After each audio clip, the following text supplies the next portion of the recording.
بسم الله الرحمن الرحيم.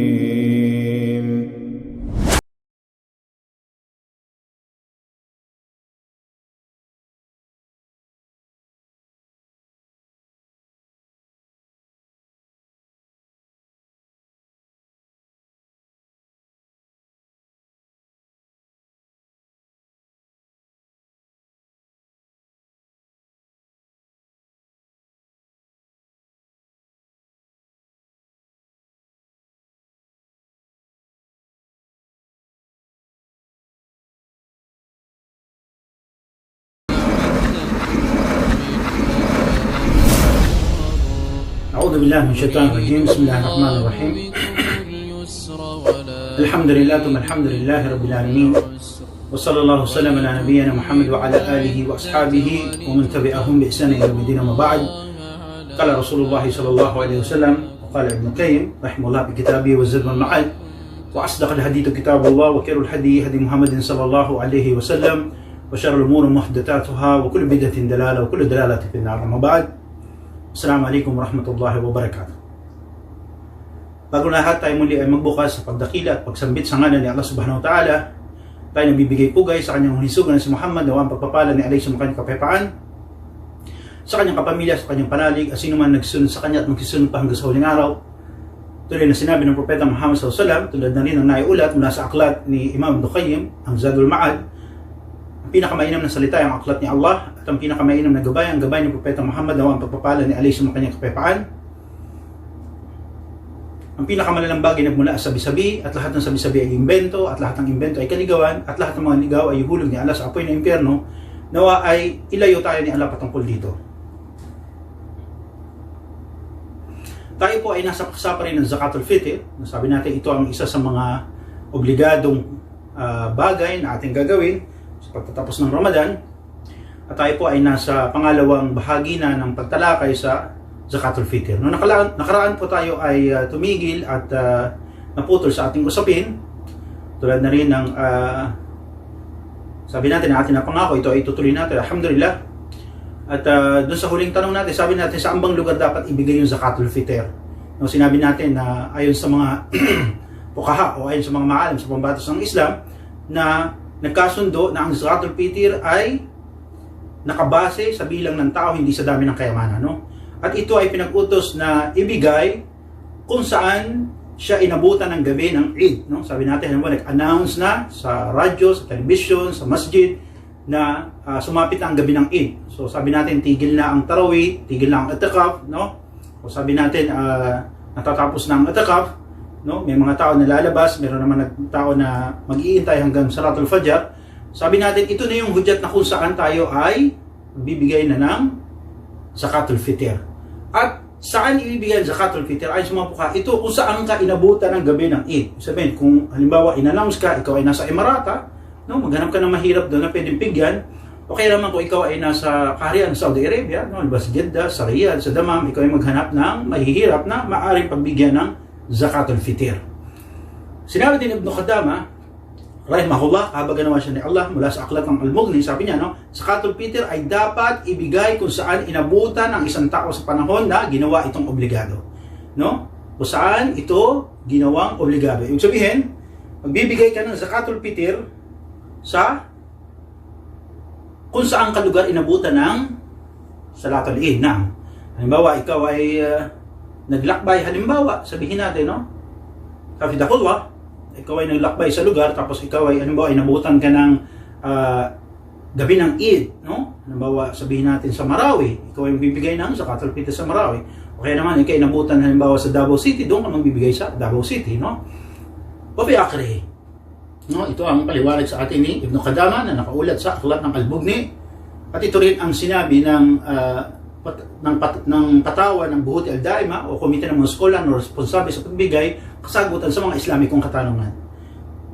Ngayon patungkol doon sa tanong na sino ba daw yung dapat magbigay ng Zakatul Fitr? So sabi natin, ibibigay sa lugar kung saan kainabutan ng gabi ng Eid, no? So yung tanong na sino ba dapat magbigay ng Zakatul Fitr? Sino ba ang nararapat na magbigay ng Zakatul Fitr? Yan ang tanong, no? Sino ba magbibigay? Ayon sa mga scholars ng Islam, ang Zakatul Fitr ay obligado sa bawat Muslim na kayang suportahan yung kanyang sarili. Sabihin, hindi ka umaasa sa iba. Okay? Kaya ikaw ay hindi ka umaasa ng halimbawa sabihin natin ng pensyon o sa kanino man, no?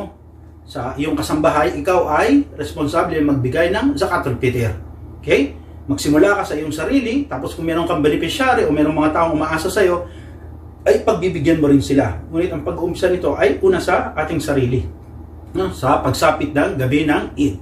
Dahil ito ay naiulat mula sa hadith na binanggit kay Ibn Umar, no? Sabi natin, Ibn Umar radhiyallahu anhu, pinalawag natin kung sino si Ibn Umar. Siya ang anak ni Umar ibn Khattab, na pangalawang khalifa pagkatapos yumao ng Propeta Muhammad sallallahu alaihi wasallam. Si Ibn Umar ay kapatid ni Hafsa. Si Hafsa ay ang may bahay ng Propeta Muhammad sallallahu alaihi wasallam, no?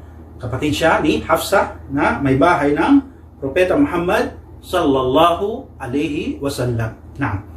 Ayon sa kanya na farada Rasulullah sallallahu alaihi wasallam az-zakatul fitr, sa'an min al-tamar wa sa'an min al-shi'r, no? على الأب وحور والذكر والأنثى والصغير والكبير من المسلمين, no? Sabi ni Ibn Umar na ito'y inubligan ng mensahero ni Allah, nawa ang pagpapala ni Allah sa kanyang kapayapaan, na ibigay ang zakatul fitr saan ng datiles o saan ng butil. Sabi natin ito'y maaaring trigo o bigas, kung anumang pananim na ito ay mula sa butil, no? Ito ay inubliga sa mga alipin ni Allah subhanahu wa ta'ala, na ito man ay isang mamluk, ibig sabihin ikaw ay nangangamuhan, may amo ka, o kaya ikaw ay pag-aari ng isang amo, sabihin natin alipin, o kaya malaya, lalaki man, babae man, no? Matanda ka man, bata ka man, no? Basta ikaw ay Muslim, ipinag-utos sa iyo na ikaw ay magbigay ng zakatul fitr bago dumalo alin? Salatul Eid, naam. Bago ka dumalo ng Salatul Eid, naam. Kaya iniulat ni Imam al-Bukhari. Ngayon patungkol doon sa kondisyon, no? Kasi maraming mga kumakalat na sabi-sabi, no? At karamihan sa mga bagong Muslim at sabihin natin walang masyadong aral na Muslim ay nabibiktima ng bagay na ito. Ayon sa kanila, brother, no? Zakatul fitr ba ay kondisyon, no, ng pag-aayuno para ito'y maging tanggap, no? Ito'y masyadong trending, palasak din ito, no? Sinasabi natin yung mga taong sabi, hindi ka nagbigay ng zakatul fitr, no? Hindi tanggap yung iyong ayuno, di ba? Sinasabi nila, no? Hindi raw magiging tanggap yung ayuno kasi hindi nagbigay ng zakatul fitr. Ayon sa kanila, no? Hindi magiging tanggap yung ayuno mo kasi hindi ka nagbigay ng zakatul fitr. Subhanallah, no? So ayon sa mga scholar ng Islam, arad fi dalika al-hadithu an-nabiy sallallahu alaihi wasallam walakin da'if, no? Ayon sa kanila, mayroong naiulat na ganitong mga salaysay o hadith, no? Nagmula sa propeta, nawa ang pagpapala ni Allah sa mga kapayapaan. Ngunit ito ay isang mahinang salaysay. Hindi pwede nating basihan o gawing basihan, hindi natin pwedeng gawing katibayan, at hindi natin pwedeng sandalan ang hadith na doon na ulat, no? Dahil ito ay isang mahinang salaysay, no? Sabi natin sa aklat ng Al-Jami' As-Saghir ni Imam As-Suyuti, rahimahullah, no? Siya ay nagsabi na ang hadith na ito ay daif. Ang hadith na ito ay mahina, no? Hindi ito pwedeng gamitin katibayan, hindi ito pwedeng gamitin, alin? Naam, katibayan, no? Kasi sa hadith sinabi, no, batay sa salaysay o hadith, ang Jurair bin Abdullah radiyallahu anhu, anna nabiyyu sallallahu alayhi wasallam qala, shahr Ramadan ma'allaq bayna as-sama'i wal ard wa la yarfa'u ila Allah illa bis zakatul fitr, no? Wa da'if as-Suyuti, no? Sinaysay daw ni Ad-Diya mula kay Jarir ibn Abdullah, kalugdan naman siya ni Allah, na sinabi daw ng propeta na ang pagpapala ni Allah sa kanyang kapayapaan, ang buwan ng Ramadan ay nakabitin, no? Subhanallah. Sabihin yung pag-aayon mo sa Ramadan, ay sa hadith na to, nakabitin daw sa langit, sa pagitan ng langit at kalupaan, nakabitin yung hadith mo rin, ang pag-aayon mo rin, no? Nakabitin daw, ay sa hadith na to, no?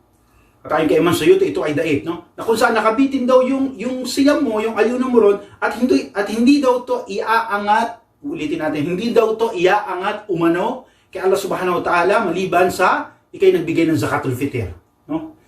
Ayon nga kay Imam As-Suyuti na ito ay daif, no? Hindi to pwedeng gamitin katibayan, no? Ito ay walang batayan sa Islam, no? At ganun din, sabi nga ng ulat, no? Ayon kay Hasan al-Basri rahimahullah, no? Na kung saan sa pagitan umano ng mga nagsalaysay, ibig sabihin yung mga nagpasa ng mga salaysay na ito, no? Ayon sa kanila, sa pagitan ni Al-Manawi at Faid Al-Qadr, no? Sabi, ito yung pagiging dahilan ng pagiging mahina nito, no? Dahil naiulat, nasabi ni Ibn al-Jawzi rahimahullah sa awayat, ito ay hindi tama dahil nandito si Muhammad bin Ubaid al-Basri. Muhammad bin Ubaid al-Basri, dun sa chain ng narrator, dun sa mga nagsalaysay, no? Nandun daw si Muhammad bin Ubaid al-Basri na kung saan ang taong to ay mahjul, no? Sabi natin, ano ba yung mahjul? Wala siyang identity, wala siyang record kung sino tong tao na to. Kaya ang hadith na to ay daif, no? Sabi natin, no, may mga uri ng hadith, no? Inshallah ito ay mutawatir, no, mawquf, etc., no? Ngunit ang hadith na ito ay mahina kasi andun yung isang tao sa pagitan ng mga nagsalaysay na kung saan tong taong to walang record.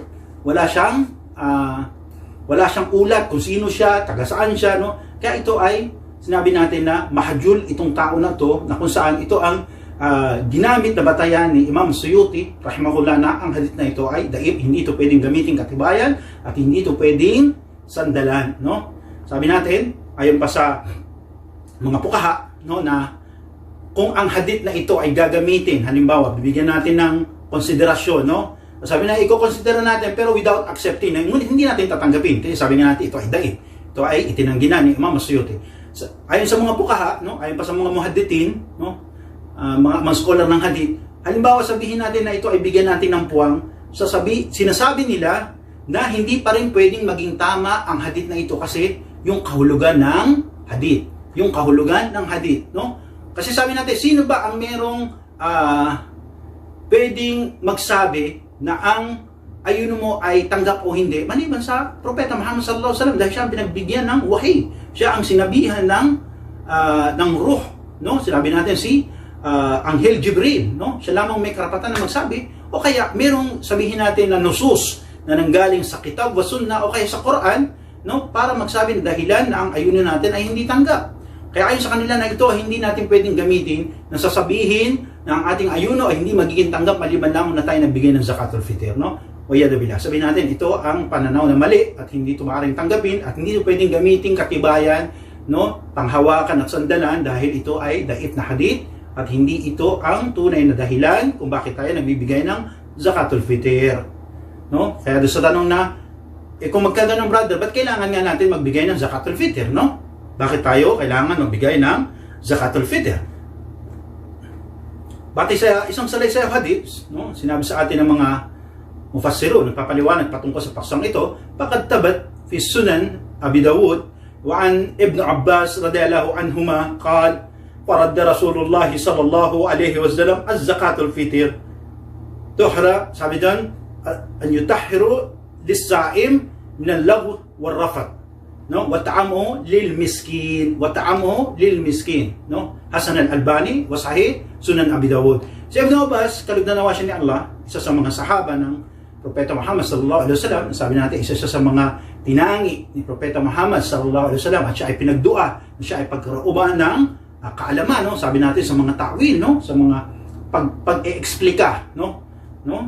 Sa pag-e-explain ng mga aya ng Quran, no? Sabi natin isa rin siya sa mga nagpaliwanag, no? Nang siya ay ginamit ng Umar ibn Khattab, nang siya ay dalhin sa mga matatandang miyembro ng mga sahaba, no? Patungkol sa mga aya ng Quran, no? Isa dito yung sinabi natin yung idha ja'a nasrullahi wal fath. Si Ibn Abbas radhiyallahu anhu.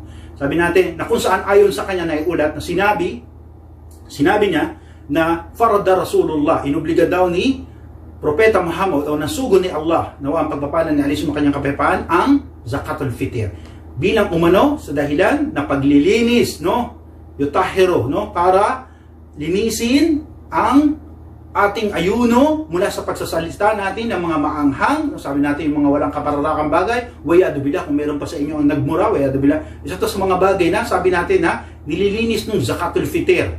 At ito ay pinag-utos na ibigay sa mahihirap para sila ay pakainin. No, pinaliwanag natin noong nakaraan kung bakit ayon sa ibang mga nauna ng mga tagapagturo sa atin, no, na ibinahagi sa atin na ito ay para alisin yung pakiramdam, no, ng yung kanilang panandaliang nararamdaman na pagkagutom para ang lahat ay tutungo sa Salatul Eid na masaya, no? Ayon sa kanila, hafidhahumullah. At ito, ang hadith na ito ay naiulat mula kay Abu Dawud at ito ay binilang at binigyan ng grado ni Imam Albani bilang sahih. No, na ito ay ibibigay natin sa Sa kadahilan, umano, ayon kay Ibn Abbas na naiulat mula sa Propeta Muhammad SAW para linisin yung ating mga salitang lagaw, no? Yung mga walang kapararakang bagay na pinagsasabi natin sa habang tayo nag-aayuno. Kaya halimbawa, bigla tayong nagalit, nainis tayo, nakapagsalita tayo ng bagay na hindi maganda.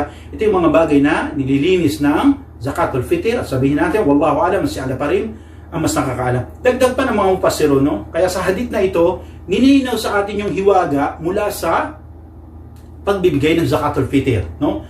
Sabi natin, walang iba upang punan yung mga pagkukulang ng isang Muslim habang siya nag-aayuno, no? At hindi sinabi na ang pag-aayuno ay kondisyon, no? Walang sinabi dito kondisyon to para maging tanggap yung ayuno.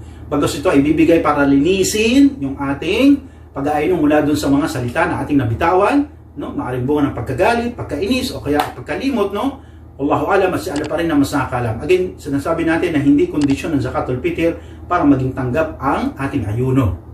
Ito ang isa sa bagay natin nililinaw, kaya paalala natin sa mga kapatid, sa mga bagong Muslim at mga Muslim ng dati o matatagal na o pinanganak sa pamilyang Muslim na sabihin natin na hindi alam ang bagay na ito o kulang sa impormasyon na ito, huwag natin ang gamitin ang bagay na ito na ito ay kondisyon. Hindi ito kondisyon, no? Hindi kondisyon yung pagbibigay ng Zakatul Fitr para maging tanggap ang ating ayuno. Nagbibigay tayo ng Zakatul Fitr para linisin, no? Linisin ay mga ka-Ibn Abbas yung mga lagaw, yung mga salita na ating nabitawan, tayo nag-aayuno, maaaring bunga ng pagkagalit, pagkalimot, o fi akhirih at iba pa. Wallahu ta'ala alam, at si Allah pa rin ang mas nakakaalam. Naam. So yun doon sa tanong na, kapatid, kanino ba dapat ibigay yung Zakatul Fitr? Dahil isa to sa mga bagay na mission natin, no? Ito yung mga bagay na kailangan natin gawin at hanapin, no? Magbibigay tayo ng Zakatul Fitr, alhamdulillah, no? Ibig sabihin tayo ay titulado na magbigay ng Zakatul Fitr, no? Tayo ay required na magbigay ng Zakatul Fitr dahil meron tayong pagkain na sobra sa isang saa, sinabi natin higit kumulang sa isang salok, no? Na pagkain sa ating bahay, magsimula tayo sa sarili tapos sa pamilya, di ba? Sabi natin na ang obligasyon natin ngayon, ang mission natin, hanapin natin kung sino yung pagbibigyan. Kaya yung tanong, sino man dapat bigyan, brother, ng Zakatul Fitr, no? Ayon sa mga scholar ng Islam, na ang Zakatul Fitr ay dapat ibigay sa mga Muslim, sa bansa o pamayanan kung saan siya naroroon, no? Isang Muslim o Muslima, Muslim o Muslima, ando ka sa lugar, sabi natin, ikaw ay nasa Emirata, nasa Saudi Arabia, o kaya ikaw ay nasa Pilipinas, sa Maynila, kung saan ka man naroroon, no? O kaya sabi natin sa Visayas, sa Mindanao, no? Ay nandoon ka, doon ka inabutan ng gabi ng Eid, doon mo ibibigay yung Zakatul Fitr mo at maghahanap ka ng mahirap na Muslim. Mahirap na Muslim, no? Ibig sabihin, hindi Budismo, hindi Taoismo, o kaya hindi isang Kristiyano o Yahudi ang hanapin mo, maghahanap ka ng isang Muslim, no? Na pagbibigyan mo ng Zakatul Fitr dahil sila ang isa sa mga titulado na tumanggap naman ng Zakatul Fitr, no? Ito ay batay sa hadith na naiulat, no? Lima rawaha Abu Dawud wa Ibn Abbas radhiyallahu anhu maqal farad Rasulullah sallallahu alaihi wasallam az-zakatul fitr min Ramadan ta'amahu lil miskin, no? Ta'amahu lil miskin, no? Sabi doon ni Ibn Abbas na ang Zakatul Fitr ay obligadong ibigay, no? Ng isang sabihin natin ng isang Muslim na inabutan ng gabi ng Eid, no? At ito ay pagkain na ibibigay sa mga mahihirap na Muslim, no? Bago siya tumungo sa Salatul Eid. Dahil ito ay obligasyon binigay sa atin ni Propeta Muhammad SAW, o inaatang sa atin ni Propeta Muhammad SAW, kaya tayo ay dapat maghanap ng mahirap na Muslim para sila ang bigyan ng Zakatul Fitr. Hahanap tayo ng mahirap na Muslim doon sa ating lugar kung sino yung entitled na bigyan ng Zakatul Fitr. So sabi natin, merong binanggit dito ang mga tagapagturo natin, no? Ganun din ang mga puka, mga scholar natin, ginamit yun sa Suratul Tawbah na mga tao na karapat-dapat o titulado na sila ay bigyan, no? Sabi natin, unang-una doon yung mga, sinabi natin na mga pulubi at mahirap. Kasi magkaiba ang sitwasyon nito, no? Bilang madali ang pagpaliwanag. Sabi natin, yung mga pulubi asin talagang walang trabaho, no? Wala silang trabaho, wala silang hanap buhay, no? Sila ay umaasa sa limos. O kaya bigay ng mga tulong ng mga tao. Ang mga mahihirap naman, sinabi natin, sila yung may trabaho pero hindi kasi yung kanilang kinikita. Sila ay titulado din na tumanggap ng Zakatul Fitr, no? Sila ay titulado na tumanggap ng Zakatul Fitr. Sila yung mga sinasabi ng mahihirap, may trabaho nga, pero yung kinikita kulang, no? Kadalasan sa kanila nagkakabaon-baon sa utang. Okay?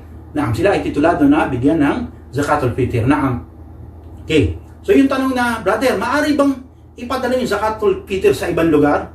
No? Diba? Sabihin natin na, kasi ano naman hindi naman sabihin natin kukunti yung mahirap dito. Marami nagbigay ng zakatul fitr. Pwede ko bang ipadala sa ibang lugar yung zakatul fitr? Uli, no? Hindi natin iisantabi yung sinabi ng mga pukha at ganoon din yung sabi natin na naiulat sa Al-Mughni, no? Sabi natin Ibn Qudama na ito ay dapat ibigay dun sa lugar kung saan ka inabutan ng Salatul Eid.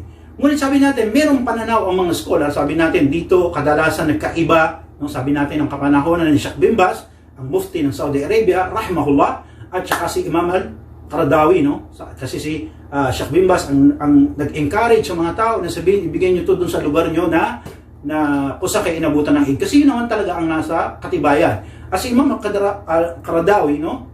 Hafidahullah, sabi natin siya ay nagsabi na pwede itong ilabas kung saan mayroong mas mahirap dun sa lugar, no? Ngunit sabi natin, ang mga scholar ng Islam ay nagsabi at mga nagsabi pwede itong ilabas.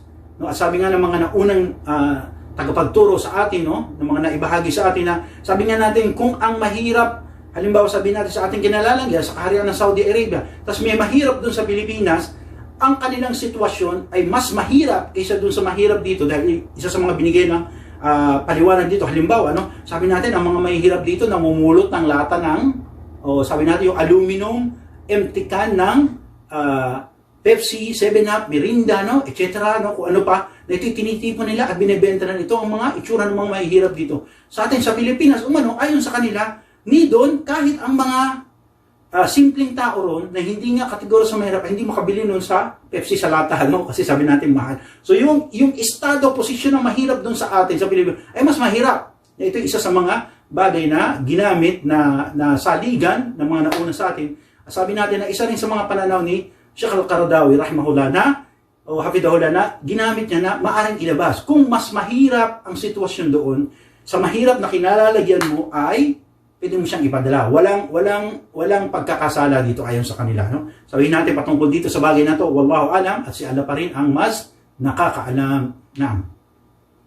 Ngayon sa tanong na, brother, paano kung yung Muslim na mahirap ay makasalanan? No? Sabihin natin, si brother na magbibigay, no? Sabi natin na yung brother na nakita ko na Muslim, isa pa lang Muslim, sabihin natin, makasalanan Muslim, no? Makasalanan siyang Muslim, no? Siya yung nakita kong Muslim, dapat ko ba siyang bigyan ng zakatul fitr o dapat pa humanap ng iba? No? Kasi sabihin natin, halimbawa, lalo ngayon, ang mga Muslim sa atin sa Pilipinas ay hindi nasa isang lugar, no? Tayo ay watak-watak ang lugar na kinaroroonan, no? At karamihan sa atin, lalo sa parting Luzon, ang mga Muslim o edad ng mga kamusliman doon ay kakaunti, no? Kaya medyo nahihirapan sila maghanap ng mga recipient o mga tituladong tao na dapat tumanggap ng zakatul fitr. So ngayon sabihin natin, halimbawa, kapatid, masamang Muslim yung nakita ko, no? Sabihin natin, itong kapatid na to, hindi naman straight na Muslim, eh. Pwede ko ba itong bigyan ng zakatul fitr? No, ayon sa mga pukaha, ayon sa mga maalam sa Islam, no? Ang zakatul fitr ay dapat ibigay sa mga mahihirap na Muslim kahit pa sila ay makasalanan, no? Kahit pa sila ay makasalanan. Ayon sa kanila, hanggat yung kasalanan nila ay hindi nagtutulak sa kanila papalabas sa Islam. Kuha nyo? Okay? Halimbawa, nakakita na ng recipient. Ano? Tayo nasa Pilipinas, Pilipino tayo, nasa Pilipinas tayo, nabuton tayo ng gabi ng Eid. Meron tayong nakita kaso makasalanan yung Muslim. Pwede natin silang bigyan ng zakatul fitr hanggat, no?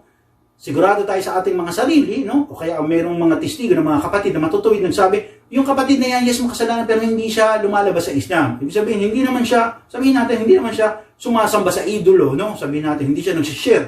Pwede siyang tumanggap ng zakatul fitr. Hanggat yung ginagawa niyang kasalanan ay hindi naglalabas sa kanya sa Islam. No? Hindi naglalabas sa kanya sa Islam. Ayaw natin palawakin ang bagay na ito, ngunit ito ang sinabi ng mga pukaha sa atin, no? Sabihin natin na hanggat siya ay hindi gumagawa ng mga kasalanan na naglalabas sa kanya sa Islam, halimbawa sabihin natin, ang shirk, hindi siya gumagawa ng shirk, ay pwede natin siyang bigyan ng zakatul fitr. No? Ayon sa mga pukha. At dito sabihin natin, wallahu alam, at si Allah pa rin ang mas nakakaalam. Doon sa tanong na, kapatid, ano daw ang gagawin kung ang inakalang mahirap na pinagbigyan nyo, zakatul fitr, mayaman pala? No? Dapat pa bang ulitin yung pagbibigay? No? Ito yung mga tanong na sabihin natin, nakakatuwa, no? Sabihin natin, no, nagbigay ng zakatul fitr yung brother. Tapos yung pinagbigyan pala niya ay, no? Mayaman pala. Dapat ba bang ulitin yung zakatul fitr? Una, sasabihin natin, no? Subhanallah, makonsensya naman yung brother na tumanggap, no? Mahiya naman yung kapatid na tumanggap. Alam niya na hindi siya tituladong tumanggap ng zakatul fitr. Ba't niya kinuha? Dapat niya isuli, di ba? Kung kayo man, halimbawa na nasa posisyon ng kapatid na yon, dapat hindi niya tanggapin. Kasi alam niyo sa posisyon niyo na hindi kayo titulado na tumanggap ng zakatul fitr. Maliban lamang kung kayo ay mangmang sa pambabatas na to, hindi mo alam, tinanggap mo. Sabihin natin, inshallah, hindi ka laharaj, no? Walang kaso to sa'yo. Pero subhanallah, kung ikaw, halimbawa, alam mo sa sarili mo na hindi ka tituladong tumanggap ng zakatul fitr, huwag mo naman tanggapin. No, ngayon doon sa estado ng tao na nagbigay ka ng zakatul fitr, no? Tapos hindi mo pala alam, si brother pala mayaman, no? Halimbawa sabihin natin, bibigyan natin si Direk, no? Mashallah, si Direk pala, mashallah, tabarakallah, no? Nagtatrabaho sa isang malaking kumpanya, sa kumpanya ng langis, sa kaharian ng Saudi Arabia. Ba't mo bibigyan ng zakatul fitr? So hindi siya titulado, di ba? Kasi hindi siya mahirap at hindi siya pulubi, no? Ngayon, ayon sa mga scholars ng Islam, ang isa na nagbigay, no, ng zakatul fitr ay dapat gawin, ayon sa kanila, sa mga pukha, no, dapat gawin natin yung makakaya natin na maghanap tayo ng tituladong Muslim na mahirap na tatanggap ng zakatul fitr. Dapat maghanap tayo, no? Gawin natin yung ating makakaya. Bakit? Kasi ito yung obligasyon. Tungkulin natin to kay Allah subhanahu wa ta'ala na inaatang sa atin, pinag-utos sa atin ng Propeta Muhammad sallallahu alaihi wasallam. Dahil sabi nga ni Ibn Umar, farada Rasulullah sallallahu alaihi wasallam. Ibig sabihin, inobliga ito. No? Atiullah wa atiur Rasul. Sundin natin siya lahat ng kanyang propeta. Inobliga ito sa atin. Kaya sabi natin, ang obligasyon na to ay dapat pagsikapan natin na gawin sa abot natin mga kaya. Kaya maghanap tayo ng Muslim sa ating lugar kung saan tayo nabutan ng Eid na karapat dapat tumanggap ng zakatul fitr. No? At ganun, bibili nga natin, kung ikaw naman kapatid, tatanggap ka, alam mo naman hindi ka titulado, huwag mo naman tanggapin, di ba? Huwag mo siyang tanggapin, isoli mo, sabi mo, brother, hindi po ako titulado dito. No? Dahil ako'y natatakot at nahihiya kay Allah subhanahu wa ta'ala, subhanallah. No? Pinagkalooban ka ng kalusugan, lakas at kayamanan, tapos tatanggap ka ng zakatul fitr, maya naman tayo, di ba? Sabi natin, no? Halimbawa kung natuklasan, ayon sa mga pukha, natuklasan, halimbawa ako natuklasan ko, na yung binigyan ko ng zakatul fitr, later on, nakita ko, subhanallah, may kotse pala, no? Talo pa ako. Ako nakabisikleta lang, tapos siya nakakotse. Subhanallah, no? Okay, sasabihin ko, yung cellphone ko, Nokia 3310, tapos yung cellphone ng brother, iPhone. Subhanallah. Yung palang kanyang darajat o posisyon ay mas mataas sa akin, tapos binigyan ko ng zakatul fitr. Ay sa mga puha, kung later on, halimbawa, na-discover nyo na meron pala siyang kakayahan, ay hindi natin dapat ulitin yung ating zakatul fitr. Hindi na tayo dapat ulit magbigay ng zakatul fitr. No? Kasi nagawa na natin yung ating obligasyon na ilabas na natin yung zakatul fitr, no? Kung tayo may nagkamali, hindi ito nakaka-apekto sa ating layunin. Ayon sa kanila, no? Hindi ito nakaka-apekto sa layunin natin na magbigay ng zakatul fitr kasi nailabas na natin yung zakatul fitr, nagawa na natin kung ano yung dapat natin gawin, nagawa natin yung obligasyon natin sa Islam, sa pinag-utos ng Propeta Muhammad sallallahu alaihi wasallam. Kaya ito ay hindi na natin ulitin. Liwanagan, kung naman natuklasan nyo na yung pala mayaman, o kaya may kaya o may mas kaya sa iyo, tapos binigyan mo ng zakatul fitr, hindi na po dapat ulitin ang pagbibigay ng zakatul fitr namin. Kasi hindi ito nakaka-apekto sa layunin ng pagbibigay ng zakatul fitr. Kasi nailabas natin yung zakatul fitr, nagawa natin yung obligasyon natin, kaya hindi na dapat nating ulitin ayon sa mga fuqaha. At dito sasabihin natin, wallahu alam, kasi Allah pa rin na mas nakakaalam. Inshallah, putulin natin dito, itutuloy natin susunod. Subhanaka wa bihamdik, asyhadu an la ilaha illa anta, astaghfiruka wa atubu ilaik. Wassalamualaikum warahmatullahi wabarakatuh. Si Allah walang kabitasan, kataas-tasan na ating pinapapurihan. No? Ako yung humihingi ng tawad kay Allah mula sa aking pagkukulat, pagkakasala, kayo mga kapatid ko sa Islam, babae man o lalaki, hinihingi mo ko kayo na magbilip loob kay Allah dahil si Allah mapagpatawad ang mahabagin. Wassalamualaikum warahmatullahi wabarakatuh. Nawa ang kapayapaan, ang habag ni Allah ay sumainyo nawang lahal. Sallallahu alaihi wasallam ala nabiyana Muhammad.